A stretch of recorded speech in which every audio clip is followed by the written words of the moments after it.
Here come the boys. Y'all ready to go swimming, baby? Come on. Give it up. Get out of that water. I tried telling y'all, it's swim lessons, baby.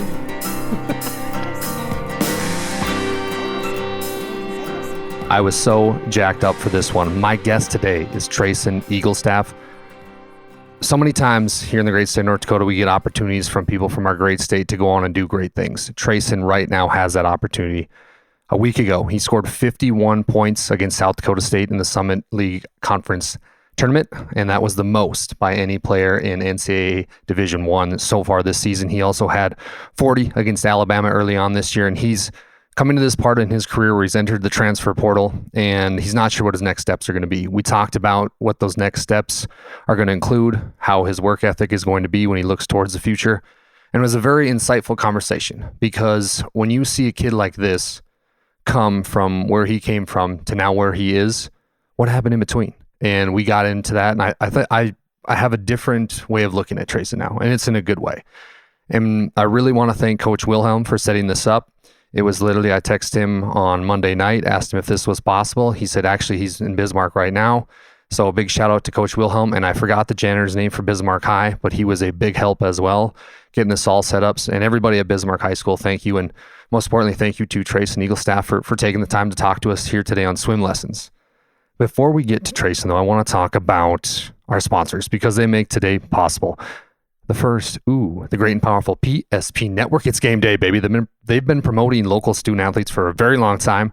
Right now, they're in the heart of basketball, and it's tournament time here in North Dakota. And you can find all the tournament coverage right on psp.network. Once you get in there, you'll be able to select the coverage you would like to purchase right there on PSP Plus. I got a bunch more games I'm going to do with them. I'm doing audio only at the State AA. That's digital audio on YouTube. That is free. A bunch of the people I work with, they're going to be doing different tournaments. And then this next week, a bunch more tournaments. And then it's the state B time. We're going to have all that and more. So make sure you check out PSP Network and also go to www.psp.network. Check out all the tournaments they have. Nick Holberg and his crew do a great job. I'm very happy to be a part of the team, and make sure to check out PSP. Also, River's Edge Bar and Grill, located in Williston, North Dakota. They are known for offering the best happy hour in town, providing unbeatable deals in a lively atmosphere. Guests can also enjoy a variety of entertaining activities, including bingo, trivia, and the very popular Name That Tune. Come down to River's Edge for great drinks, great food, and great fun. And Glasso Angus. They are a proud sponsor of Swim Lessons, a podcast, your premier source for registered black Angus cattle since 1973. Glasso Angus cattle showcase dominance, durability, and docility, and they are built to thrive on the northern plains. Check them out. That's Glasso, Glasoe, Angus.com. Hey folks, also make sure you check out Plains Window Cleaning, interior and exterior window cleaning on residential and commercial buildings throughout North Dakota. Call Jacob today at 701-609-0405. Again, that's Jacob Broughton at Plains Window Cleaning. Appreciate all those sponsors that made this happen today, and make sure you subscribe to our channel at Swim Lessons, the podcast on YouTube, Spotify, and Apple Podcasts. But without further ado, I give you Treysen Eaglestaff. You feeling, buddy? Anything big happening in your life? Yeah, I currently just announced I'm in the portal, and my phone's been blowing up quite a bit since. I just had a good game against South Dakota State too. Phone's also been blowing up. A lot of people have been texting me, and I'm hitting my Instagram and everything. But outside of that, I'll just say I could just try to play basketball best I can this season, and just lost our season not too long ago. But no, that's only two big things I could think about right now. Well, I mean, people in North Dakota knew you when was it your junior or senior that you went off against Century, I believe? It was my senior year. How much do you have in that game? 52-point triple. No, it was close to triple. I had 9 assists, but it was 52 points against Century. How was that? That was unreal. I thought that was like my phone. That was the top. Yeah, like my phone, I had like 100 followers after that game, like because I was like the max you can see on Instagram, and I'm like, oh, like this is crazy. No one like looking back at it, like that's nothing compared to now. But like looking back, I was like, I thought that was like the moment. Like I thought that was like best game of my career, blah blah. But that was a good feeling, especially because they were number 1 ranked in this state, right? Number 2. That was a great feeling, yeah. Was that one of the first times in your career where you felt like that in the moment, I can't miss type feelings? No, my senior year, I think I had like six or 7 games where I was above 40. Like Really? 40 points. Yeah. Like first game WDA. I remember I was out late too the night before. Like you shouldn't do that. Like I was just like just with my brothers. I was just hanging out. Right. And like I remember like we were just chatting until like 2. And I'm like, oh, I got a game tomorrow. Like I got to go home and go to bed. So I remember I got home. I didn't go to bed till like 3. And like my sleep schedule in high school was terrible. Like it was really bad. But I remember I was like 3. I woke up at like 5 to go shoot the same day because like I like waking up early and shooting. And I was just like nervous because the first game of my senior year, committed to UND. I'm like, oh, I just can't wait to play. So I remember I got like 3 hours, 2 hours of sleep, bro. And Willie always calls me a vampire because he knows like I never went to bed in high school. I'd always stay up doing homework or doing something. Yeah. And so yeah, I remember going to my friend Caden Fisher's house after the game. Took like maybe a 30-minute nap. Like it wasn't nothing crazy. I'm like, Fish, let's go. Like let's ball. Like let's come. I'm up. And I was just all straight adrenaline. And like first game opened WDA at like 42, like tied the record or something. Let's go. And we won. And I was just like, from there on, it was just like, if I didn't get doubled or like heavy face guarded, it was just like a good game for me usually. Like one of those good games. So In high school, when did you start getting recruited? Yeah, I'd never played AAU, and that's like a big thing nowadays. Yeah. Like the circuits and stuff. I never played a real like AAU until after I got my D1 offer, but it was like thanks to Jordan Wilhelm. Like I asked him, I remember, like I didn't think I was gonna play college basketball. So What? Like my freshman year I was on C squad. Like Willie says that before, but I remember I didn't hang out with the right people either. I was kind of in the wrong crowd. I was on freshman A team. I was like, yeah, like whatever. I just hooped with them all the time. Like we would skip class and just go to the church down the street and just go play 21 all day and stuff. So Great game though. 21's an all-time game. It definitely got physical with those guys too. Yeah. But yeah, I remember I was just hanging out with like the wrong type of group, and I didn't go to school very often, and I was just, my grades weren't as good. I remember my freshman GPA was like 1.8. What? It was really bad. Yeah. And I didn't think I was gonna play. And then I barely got eligible to play my second semester freshman. Remember I was in Kavanaugh's class. I think he's still a teacher here. He's like a history teacher. And I had to get a project done, and I got like a C on it. And he's like, yeah, like you're eligible, like you're good. I was like, good. Go to Christmas break. Like I'm happy. Mom doesn't know anything about it. Mom didn't know nothing. And I remember I played freshman year. Then I just go to the gym all the time with those guys. Like we just go to the gym all the time. And then sophomore year, hit a little growth spurt. I was like 6'2", 6'3", kind of like chubbier. I wasn't athletic. Couldn't even touch the rim freshman year. Sophomore year, I got to like 6'5" before. And I remember like we hit up all of our like sophomore teammates, and we were like, let's go to the gym. And I played with them, and I was just killing them. And I was like, dang. I was like, I hope I get a shot. Like I hope I get a shot. Go to open gym and stuff, and like Willie's impressed. And then first day of tryouts, like we practiced with the sophomores. And then he asked me, Ethan Stutz, and Kyler Scott to come up with the JV and stuff. And I'm like, dog, like that's the. I'm geeking inside. I'm like, let's go. Yeah. And then he's like, yeah, you guys get jersey numbers, and I got the very last pick. And people ask me why I wear 52 all the time, and that's the reason why. It's because like I wasn't supposed to be there, and so I worked my butt off. That's what's behind that. And so I got the last pick as a jersey number to make varsity, and just reminds me like, Trey, like you came from nothing. Like you gotta remember where you came from, and it's like just reminds me every time I look at my jersey. But yeah, since like sophomore year, I remember after sophomore year, I was telling him, I was like, "Will you think I can make D2?" He's like, "Absolutely." And then I got a UMary offer like right after my season. And then I go like just work all summer, just work my butt off, and then come to junior year. I was like, "Will you think I go D1?" He's like, "Yeah, absolutely." And then Paul Sather, NDSU reached out to in like middle of my season, and then UND offered me like a week before WDA tournament. And I was really excited about that. Then a AAU team recruited, like hit me up and was like, "We would love to have you." It's called Deal Minnesota. Mm-hmm. They're a 3SSB team. I had a bunch of I have like Purdue commits on my team, Iowa State commits, like Taman Lipsey was on my team from Iowa State. Wow. Cam Heidi from Purdue. Like we had a bunch of like good guys on our team. And I was like, absolutely, I'd love to play against those good guys. So I remember going to first tournament, I see like Mikey Williams and like Keontae George. And I'm like taking videos and stuff. Everyone's like, act like you've been here before. I was like, bro, I haven't. Like, I don't know nothing about this. I'm from North Dakota. But yeah, I got recruited by a few other schools. I mean, the highest recruitment out of high school I got was like Minnesota talked to me one time. Dave Thorburn or something like that, like from North Dakota. He'd like DM me on Twitter. But outside of that, I had a UND offer and a Abilene Christian offer, and I committed before playing in front of a coach because I like trusted UND and I wanted to go there to stay home. So yeah, that was not a lot of recruitment, but definitely enough for me to be. I was really blessed for it. Did you have a relative that played at UND? Yes, my great uncle, but I call him my grandpa. It's my grandma's brother. So his name's Robert Eaglestaff. Very good guy. Didn't get to meet him. Died in 1996. I was the first Eaglestaff born from my father. I was named after him, so my middle name's Robert. Growing up, I always wore 44 because of him, and that's like that was his number. And that's what I thought I was gonna wear in like growing like in college and everything, but then 52 happened. So I changed it. But like, yeah, named after him. Everyone's like, he's North Dakota legend. I'd hear stories about him from like, if I'd walk around like a place and an older person like they'll like watch him back in the day, like saw him play, saw him, Eaglestaff, are you related to him? And I'd get that all the time, and I'd be like cheesing, I'd be like, yeah, like I am. And it's just super cool experiences. I want to be like that one day, and it just like kind of gave you extra motivation too on top of that. So like you go up to UND, like walk up to the coaching room, they have like a star quill of Robert Eaglestaff and like his native name in there, stuff. And so like when I went on my visit, I saw it and I was like, yeah, this is home for sure. This is really cool. Wow. Yeah. Well, my friend, I think you're well on your way to everybody knowing your name. What was it like playing in the Betty? Yeah, I love it, honestly. I just like, if like there's certain courts that like have that feeling, some that don't, some like, I don't know, like people say like it's the background sometimes, or like how close the wall is to the hoop, but I don't know, something about the Betty, I'd get shots up there every night, hit the gun, and just, I loved it. I mean, I loved it. I loved how like you walk up and like the coach's room right there, we'd have study hall and you can just look down on the court and stuff. I'm a big fan of the Betty. It's a sweet place. Yeah. I mean, a fantastic place. I mean, take me now to, okay, you go to college, you go to UND, you're kind of on your own, you've got some family around, but what was it like, that transition from high school to college? Yeah, I honestly, it's really a mindset thing for me. I'm going to college like, okay, like I'm not gonna be able to do what I did in high school because I'm playing against North Dakota talent. Like North Dakota talent's good for certain players, and some it's like we don't have the best all the time because like I was just from North Dakota. Like we don't have all those 6'8" athletes dunking stuff. So it's like I can't be doing that against D1 players. So like my mindset coming freshman year is like, okay, I'll be that 6'6" like shooter, catch and shoot. And that's what I kind of like thought. And I didn't play a lot right away.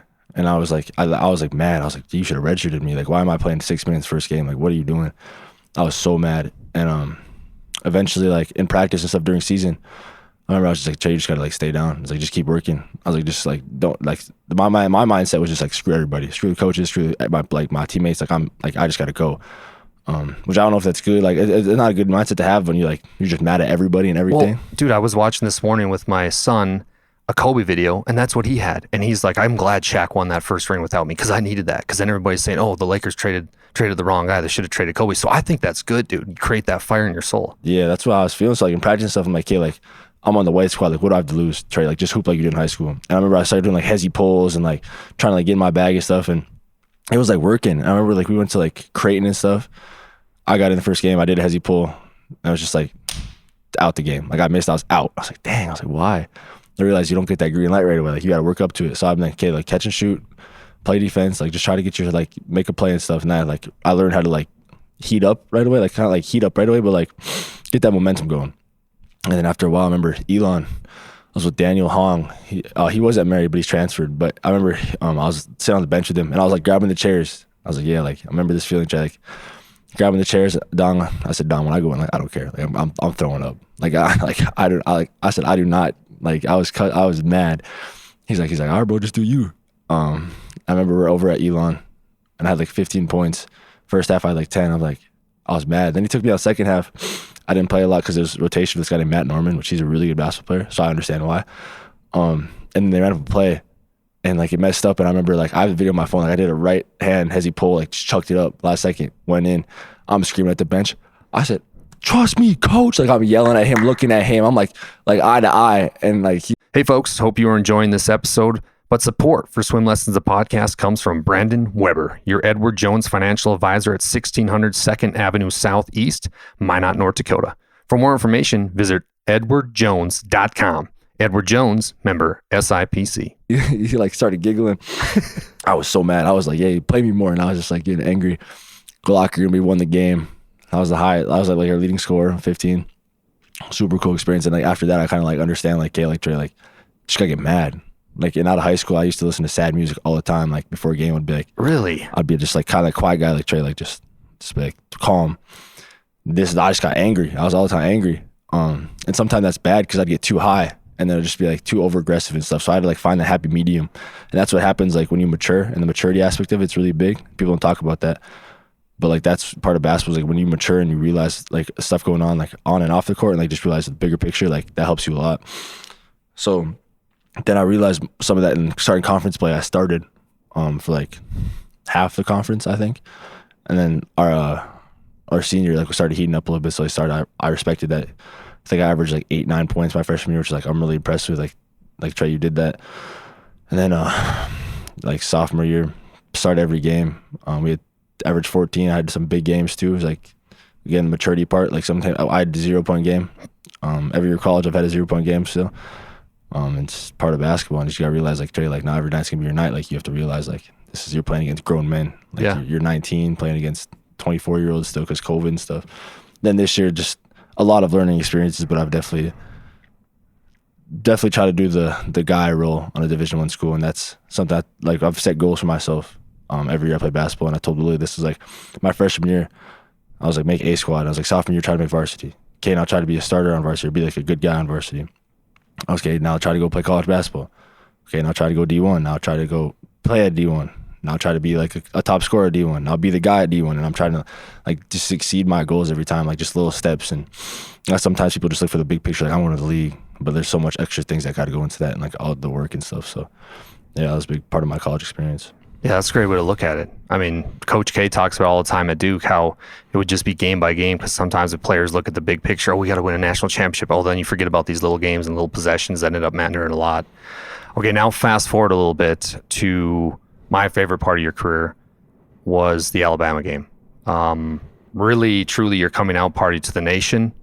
Everybody was talking about Treysen Eaglestaff. It was all over ESPN, all over Twitter, all over Instagram. Before that game happens, though, do you see, okay, we got Alabama coming into the Betty.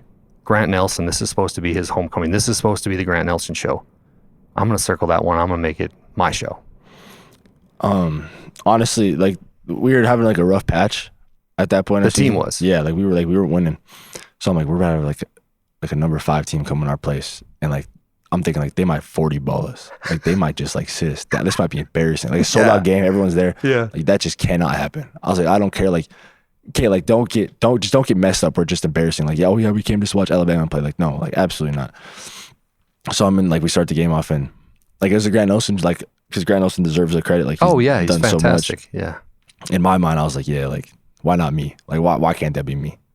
So like coming in the game, I was like, yeah, I'm throwing up. If I hit a few, like, I'm gonna keep going. Like, just like why not? Like, this is, you only get one shot for the game. Like, everyone's asking me, Trey, like, go for 40, blah blah. Like, you got this. I remember telling my sister Ashley, she's like, how far are you away from 1,000? I'm like, 40.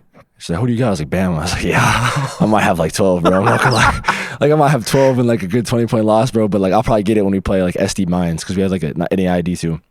She's like, just go for 40. And I was like, absolutely not. I was like, there's no shot. And then we go in the game. I remember like one of my first shots, was a bank, like top of the key. And I was like, damn, I'm still, like, I made one. I'm going to go again. Like, there's like, what? And then it was like a high ball screen to the left side, like, throw it up, boom, went in. I'm like, okay, like, Trey, come on. I'm like, come on, Trey, let's go. First half, I don't know what I finished with. I think it was like a high teens or something like that. But I remember like in the locker room, everyone's like, Trey, like, keep going. Like, come on, we need you. I'm just sitting, I'm like not saying a word. I'm just quiet. I'm like, I'm just trying to like lock in. Like, don't get too high, don't get too low, Trey. Like, just stay down. Then we go in the game and stuff, and I'll come off second half, just throwing stuff up and went in. And I was shot 30 times, but I was 15 for 30, and it was all jump shots. Like, my SD2 game, I had like 11 free throws. But that against that SEC school that's that good, all jump shots and like one free throw, I think, like, that was really impressive. Like, when I look at it, I was like 50 from the 3, 50 from the field, 44 from 3, and like 100 from the free throw. I was like, that's great stats to put up against a team that's that good. And I remember they put like this 5-star 6'8" freshman on me right away. And like, usually the bigger they are, like, the more I can move them and stuff. But I thought they were gonna start, because they started 3 6'11" guys, and I thought like they were just gonna put like a 6'11" guy and just try to like throw him up. But I don't know, I was just on one, I guess. It just didn't work. And then I remember coach just gave me the ball, I was running the ball, just gave me a assist screen, and I wouldn't even look to pass, to be honest. I just like looked to like go, because I was just feeling it. And then in the game, the guy from Pepperdine came in, got huge boards, and I was his guy. Got some big rebounds and like hit a 3, and I realized like, damn, like, Trey, like, you could have won that game if you just boxed out. I was so tired. I'm like, I gotta be better. You gotta be better than that. You can't like lose a game like that. So after that, I've been working my butt off, just trying to be like winner, like just a straight winner, make winning plays like that, because I realized how hard it is to win. And that's part of the maturity and part of the experience from that. And I'm grateful for my coaches to give me the opportunity. When that game's happening, and specifically in the second half, when you were kind of unconscious from the 3-point line, what's going through your mind? Like, take me right now inside your mind about when the crowd's on the roll, you got Alabama on the ropes, Alabama, and you're just starting to shoot the lights out. Yeah, the crowd was insane. That was even on TV, it was loud. Yeah, I hit the 3, the whole place was shaking. I remember my heart dropped. I was like, damn. I looked over. I was hyping the crowd up. I don't ever like get with the crowd usually. Like I have this year, which is like I usually don't. But I was like pounding my chest. I'm like, let's go. Like you can't guard me. I was going crazy. But I remember like my confidence really boosted when I think it was like Sears said something. He was like, you just double him, bro. Like what are you doing? Like just double him. I'm like, damn. What? I'm thinking in my mind like, mom, I made it. Like I was just, but I was like, dad, that's crazy. And then like second half, I heard a coach like, pick him up. Like I'm 95 SEC school, like pick him up. I'm like this is crazy. I'm like I'm getting high school treatment against Alabama. Like what? Like what? And it's like they're really good players. Like they're obviously very talented. Like all those guys they make a lot of money playing basketball someday. I just didn't feel anything. I was just going, and then that boosted my confidence a lot. And then like I just I can't imagine. What did Grant Nelson say to you? He's in the huddle. He's like 40. He's like 40, and I was like, chill, bro. I was like, chill, and I gave him a hug. He's like, keep representing. I was like, you too, bro. I appreciate you. And then you like his game? Yeah, he's like a living highlight reel. It's just 6'11" with that handle. I remember talking to him like this Barstow tryout for his AAU, and his brother played for Barstow.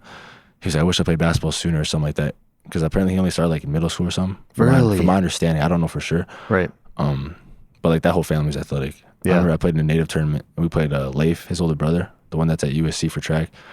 Me and Ryan Erickson are playing in this, and I'm like, bro, who is that? He's like 6'6", just like built, just dunking. I'm like, what? That's Nelson's older brother? He's like, yeah. I'm like, wow. It's like the genetics are just crazy. Like, what? But yeah, I mean, I'm a big fan of all that whole family for sure. So post game, the game ends. I mean, obviously, you guys came up a little short, which was a heck of a game by you guys at UND. But you come up short, you walk out, you turn on your cell phone. Yeah, I didn't turn on my phone for a while after. I had a bunch of media stuff, and everyone after the games gave me hugs, and I talked to so many people after the game. Like every time I walked out, stop, and someone would be like, Trey, like, good job. Like, can I get a picture? I'd be like, yeah, of course. So I didn't look at my phone really. And then like our media guy said, like, Jacob was like, you have Paul Raw, which is the radio, and then you have like the post game interviews. Like, yeah, I didn't know we do that after losses. Like, I got you. I looked at my phone for a second, like just like nuts, like that Century game, but like times 10. And I was like, holy. Look at my text. I see Willie's. Bro, you're like trending right now. I was like, what? I didn't look at anything. I go do media. They're asking me the same thing. They're like, look at your phone. I haven't looked at my phone yet, but I'm sure I'm gonna try to get some rest tonight, and I'll look at everything tomorrow. But like I was up to like 1 or 2 looking at my phone. I was like 11th trending on Twitter. It was insane. And I remember I don't know if I called Willie that night, but I was just like sitting there, like it didn't hit me for real. And then I think I was on the phone with Willie. I was like, Willie, you ever expect me to be that good? He was like trying to like no. Like not dropping 40 on Bama, and I'm like, I was like, I don't, bro, this is crazy. Like, I don't know. And I was just like lost for words, and then it like really hit me. I'm like, I saw ESPN posted something like, no mid-major player has dropped 40 on a team since Jimmer Fredette. I'm like, what? Our top 10 opponent since Jimmer Fredette. I'm like, I'm in a category college basketball. Jimmer Fredette, Willie, like the GOAT. Like I'm really I'm in a very rare category in college basketball. Like this is insane. He was like, bro, like I'm trying to tell you. I'm like, Willie, like this is all. I'm screaming. I was talking crazy, Willie. I'm like, yeah, Willie. I said, day one, you think I was just talking crazy? And then I was like, yeah. And then I was just giving him props. And I was like, Willie, like I don't try to be corny or nothing. I was like, bro, like this is all you. I was like, you really like gave me that shot. Like if I would have played for Century, like I'm not the guy who I am today. Like if I didn't play for any other coach in the state, like Willie, like I'm not here. And he was like, no, that's all you, waking up at 6 a.m., blah, blah. And I was like you can do the work, bro, but you need a coach to help you out. And I gave him all props, and he just said, I love you, man. I was like, I love you too, coach. And then just kept talking from there. Coach Wilhelm, a pretty big part of your life? Absolutely, yeah. He's a big father figure for me. He helps a lot with me and my mom. Like that's family. Like Wilhelm will forever be family to me, for sure. Fantastic coach as well. And I mean, for him to stick his neck out and do this new kind of 5 in, 5 out, full court press thing, but then, like you were just saying, if he doesn't have that, I don't know if Treysen Eaglestaff goes to UND. I don't know if Treysen Eaglestaff goes off. I wouldn't play sophomore year. I remember sophomore year, I wasn't supposed to be JV first game. They're at Fargo North. It was an expedition game. And I'm in JV warming up, and I'm like pulling from half. I'm like trying to, like, coach see me. I'm like, coach, like, I'm hot. Like, look at me. And then he comes up to me. He's like, Trey, you're going to play one half of JV, 2 hours varsity. And I was like, what? I was like, my stomach got butterflies and everything. I go to my mom, I was like, Mom, I'm too much varsity today. She's like, for real? And I was like, yeah. She's like, good job. I'm so proud of you, blah, blah, blah.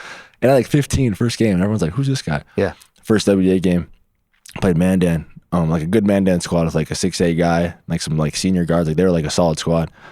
Like we were supposed to get blown out because we had our leading scorer, our only scorer from the season before had like 2 points a game was Nick Hins. It's like no one like, yeah, like BHS is gonna be free, like blah blah blah. I come out 25 on him, and everyone's like, who's this random? Like where did he come from? Blah blah blah. And I remember like the season had up and downs and stuff, but like Wilhelm just tell me like, I remember in WDA tournament we played Century, had 0 points, first round. Played mine at Willie's like, by the way, you got selected for all conference, so I'll let you know that. And I'm like doing the handshake lines because I wasn't a starter and I was all conference. I was like, for real? He's like, yeah. He's like, keep working. He's like, act like you're all conference kid. Only had 6 points. And then we're in the championship, WDA championship against Jamestown, my sophomore year. And I was like, bro, I'm not gonna lie, like screw everyone. Let's just play. I'm gonna win this. Yeah. And I had like 21. Got like interviews and stuff, and I was that's when I thought I was like, okay, like yeah, I'm locked in on this basketball thing for sure. Like, I can go somewhere, and I just kept working from there. So after the Bama game, you're on everybody's radar. Then you go to the end of the year tournament, you go off again. Take me to that game. Yeah, that one was, that's the same feeling I kind of had. Other big guys, like we couldn't guard the big guy. Our big was like 6'8", and he was in Ramadan. So like he was kind of like weaker. He wasn't his full potential. Yeah. But he still did a really good job on him. Like a really good job. But that guy's just really hard to guard. Left, right, 6'11", like 250. Like he's just like really skilled big. He played at Washington State the year before. Like he's a great summer league basketball player. Should have won player of the year. He was like 60% from the field. Like he gave Bama 24 too. Like he was like very consistent guy. And I'm thinking, I'm like, bro, I don't know how this offense is gonna work. Like they're gonna crowd the paint on our point guard. They're gonna try to like assume get the ball in my hands, but they didn't play me like any type of way. And I'm like, okay, like what do you do? Like don't disrespect me like that. Like I was like, what are you doing? Like that's the kind of mindset I had. And then I remember like came off for something like, why don't like just throwing up and see how it works. Threw it up, went in, and I'm like, all right, like I'm just keep shooting. Like coach trusted me to give me the ball, kept running plays, and had like 18 and a half. And then I was like, I could go. In my mind, I'm like, I could like low-key go for like 35, 40. I was like low-key, and then kept thinking I missed some free throws too. And then second half, I don't remember going unconscious at any point. I remember just like every like other or every like 3 possessions I'd score like somehow or some way. And then like the crowd was trying to get to me too. They're like, Eaglestaff, blah blah, you can't shoot. You're overrated. All this other stuff. And this kid, he's coming to me, he's talking all this smack. I hit a 3. Like did a snatch back behind the back, hit a 3, and like the guy like kind of broke off, and I hit it, and he's like you suck, and I was like. Just like just shut up, like just keep crying. But he was smiling, I was smiling too, and I was like just getting hyped. I never usually just get like crowded like that. But then I remember like for the 50, I had 48, and because I hit free throws, I was at 40. I hit like 4. Like they fouled us, so I hit 2 free throws, 2 free throws, 2 free throws. So I'm at like 48. And then I'm like, bro, I'm not gonna lie, I'm like laughing. We're like up. I'm telling my teammate Darius, I'm trying to get 50. I'm not gonna lie, like give me the ball. Where were you at right there? 48. 48. So like even when I was at 40, 50 even when I was at 42, like we kept throwing it in, they had to foul us, and I'm like, Mar, like give me the ball, like make sure like hit me, and he did, and he kept doing it. I'm like, they kept fouling me, I kept hitting free throws. All right, bro, I'm at 48. Like I'm not gonna like I gotta get a buck. So like there's like 30 seconds, like there was like 40, something like that. But like you had to shoot it because of shot clock, even though we were up and we were gonna win. And this guy, like the guy who was guarding me, was like really mad. Like he was angry because I was talking to him the whole game. I was like, damn, Gary. I was like, I keep hitting one. I was like, damn, Gary. Like, that's it. I'm not trying to give out names or anything. No, you're good. But I was like, dang, bro. Like, for real? I was like, for real? And then they had this other freshman that was trying to guard me, and he was like just trying to bump me and like give me like little like unnecessary like hits and stuff. And I'm like, all right, bro. Like, sound good. Like, what? All right. And then 50, like, I don't know. That's probably the toughest jump shot in my life. I did like a snatch. He sat on it. I went in the paint, and I saw they crowded the gap. So I was like, okay, like I gotta turn around and just shoot it. And so I like stopped, I turned around, I faded, and he like hit my arm before I shot. I threw it up like quick, boom, went in. I'm like, shut up. I'm like, stop. I get the ref whistle, like, oh. It was N1. I get up, whole crowd just quiet. I'm looking over like 50. Like I got 50. Hit the free throw, 51. Coach helps me out, give him a hug. He's like, man, I love you, man. He's like, that was crazy. Like, I love you, man. I was like, appreciate you, coach. Like, I appreciate you. He's like, let's go to another one tomorrow. I was like, we're definitely gonna try. Yeah, absolutely. phone again blowing up. Wake up the next morning, I see Katie commented on my post.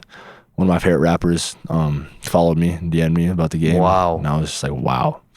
This is nuts. Man, I'm here now. Yeah, that was definitely, that was insane. Then the next game we played St. Thomas. They had a really good scout. Just crowd the paint, play off non-shooters and try to get me to not shoot the ball. So I only shot like 6 times. Had a lot of turnovers too because I was trying to make too many plays. Just part of life. It's part of basketball. But yeah, we ended up losing and it's pretty emotional in the locker room after.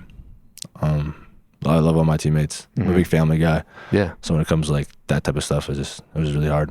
But yeah, it's part of life. What part of your game do you think you need to improve on?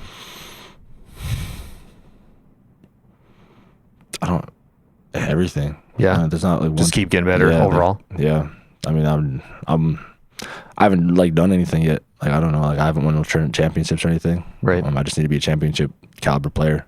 So like I don't like not one thing specific, just everything in general. Well, yesterday or the day before, you entered the transfer portal. What in your mind is next for you? You're just going to kind of feel things out, or take us up and keep us up to speed here? Yeah, I have no idea. It don't open till 24th, so I can't talk to anybody until then. Okay. But I'm just gonna again like take it day by day, see what the world has to offer. I called coach, and I was like, just want to let you know, like ESPN was asking if like they could post something about like me hitting the portal, and I was like, I think I'm like going to, like we've already talked about this. It's not that I don't want to play here, just like I just want to see what the world has to offer. It's not that like that I could come back, like you never know. But respectfully, I have to go see. And he was like, absolutely, I 100% agree with you. Wow, what a good guy. Yeah, and he was like, we've been talking about this before.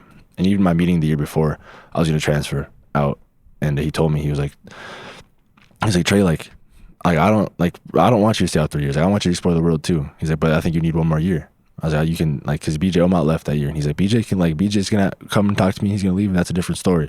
He's like, but I just think you need one more. And I was like, hey, like, I really thought about leaving last year. And then my AU coach was like, Trey, like, you should stay. Like, they're offering you to be the guy. I said, like, coach, like, if you give me like 30 minutes a game, like, I'll for sure play. Like, I just want to play. Like, I just want to play somewhere. He was like, yeah, absolutely. Like, I promise you, Trey, blah, blah, blah. Kept with this promise. So I give a bunch of respect to Coach Sather. I like to say I'm Coach Jordan Wilhelm and Coach Paul Sather made because of all the stuff they've done for me. What a good coach. Very grateful for Sather. He's a great guy, too. Great Christian guy. Just knows a lot just teaches more about life and basketball. There's more to basketball. Like, there's a bunch of hard things in life, and it's just how you take everything. Just great guy. Well, just think, like, last year when you're like, I'm thinking about going, and if he was a bad guy or a bad coach, you'd be like, okay, fine, get out of here. You don't want to be part of the program. Instead, he gathered with you, kept that bond together, and then he was right. Like, you go off this year, and now you are known. Like, he was exactly right. That's insane to think about. Yeah, no, I give a lot of credit to him. I appreciate him a lot too. But yeah, I remember in the summer I was like really, really regretting. I was like, dang, like bro, I could be at like, I don't know, I could be like somewhere like with like better facilities, blah, blah, blah. Like, but I'm home. Yeah. I'm home right now. I was like, I would rather be here playing than somewhere else and just making money. I was like, yeah. I'd rather. Well, that's what makes you a good person, and great things come to those that wait. And here we are, great things coming. Yeah, and then, I mean, I just kept working. Just gotta stay down, stay consistent. It's one thing I've been really big on, just being consistent.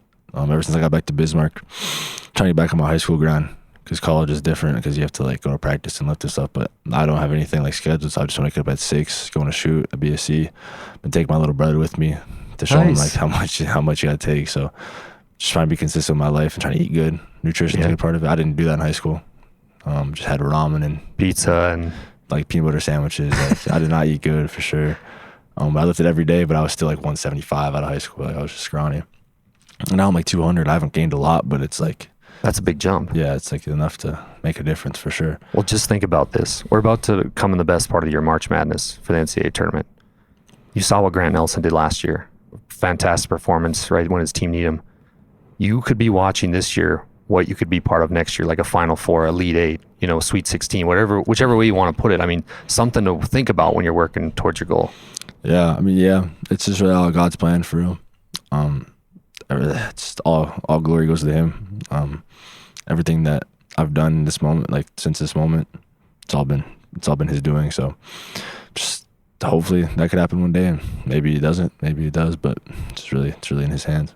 Well, listen, man, I've really appreciated this. This was a big thing for me, and I appreciate Coach Wilhelm and you for your time. But as we were talking about earlier, Swim Lessons, a podcast about overcoming tough times. You mentioned a few times throughout this podcast, but leave us with something. What's something that Trey, you say to yourself when your back's against the wall and you got to fight through something? Yeah, so I'm gonna give that to my mom. Growing up, it was just me and her. No disrespect to my father. I still love him and all my family. But it was just me and her growing up, and it was really hard. Moving from house to house and living with my grandma, and then trying to live on her own. She made the jump to go to Bismarck, and I did not want to do it because I used to grow up in Minot because it was closer to family, and she wanted to just branch off. So she did it. Got to Bismarck, worked at UMary, was getting her degree, worked like the YMCA, worked at a bartending job, like did a lot to provide for me. And I was pretty poor son, because I would always just get like mad. I would get angry, try to do my own thing. I was with the wrong crowd. I was always want to be with them. I was like, Mom, I never want to be home. And she just did a lot for me. We've had a bunch of arguments. And now that I'm matured, I've seen how much she's done for me, and I've seen everything that she's gone through, working all these jobs just for me to get food on the table and get a roof over my head and all this other stuff. So every time I'm in like a hard spot, I'm just realized, like, I have a reminder on my phone that says, do it for her and all the stuff she's done for you. Because my mom is like my goat. So every time I'm in a hard spot, I'm like, okay, look what she's at. I mean, she had you in college. She pretty much gave up her life just to make sure like you could be happy and living a good life. Like, you have to provide back for her, and that's really like my main goal. Like, I want to make sure my mom's happy, like financially and everything. And hopefully basketball can take that. If it can't, like, I'll find another way. But like, that's really my main motivation, to just make sure like look what my mother did. Like, look what she did for you, making Christmas and all that happy. So like, that's like my main motivation. So when I'm going through a hard time, I just think like look at your mom. Like, look at what she did. And I'm just like, hey, like, yeah, like, Trey, like nothing in the world can amount to the pain that she's gone through. So like, you have to work just as hard. And that's like usually what my go-to is. Wow. Phenomenal answer, my friend. Phenomenal. Give us a quick plug where people can follow you on social media so they can follow the journey. Yeah. Just like Instagram is like Treysen.Eaglestaff. I don't really go on Twitter that much, besides to just see some hate comments, because there's always those. But just Instagram is like Treysen.Eaglestaff, and that's pretty much it. Really quick, for a young player, I had this on my list, and I want to cover this because I know a lot of young players look at you, specifically in the state of North Dakota, and now you're in this conversation where these young basketball players are going, I want to be like Grant Nelson. I want to be like Treysen Eaglestaff. What's some advice you would give to a young basketball player? I just work hard. I try to answer every DM I can. If some kid DMs me, he's like, Trey, like, you're my idol. Like what can I do in the gym? Like, just don't mess around when you go to the gym, and just work hard, because like, you can do it. Like, I didn't think I could, but I just showed up every day and I worked my butt off. Even for the days I didn't want to, I still did it, because I know where I wanted to be when I grew up. Just really how bad you want it. If you're willing to hurt and play through the pain, then you're willing to be great. So I mean, that's just like, just be consistent. Just do everything you can, really. Because I try to do the most. I'd wake up at 6, go shoot at 12. Like, I tried to get every time like I could, where my body was feeling good enough to like get a workout in. Because I realized that's what you have to do to make it. And I haven't made it yet, or hopefully I do. But I mean, you have to do those little things to be great. Well, listen, man, I'm a fan. I wish you the best moving forward, and thank you again for your time. I appreciate you. Thank you. All right, that's a wrap.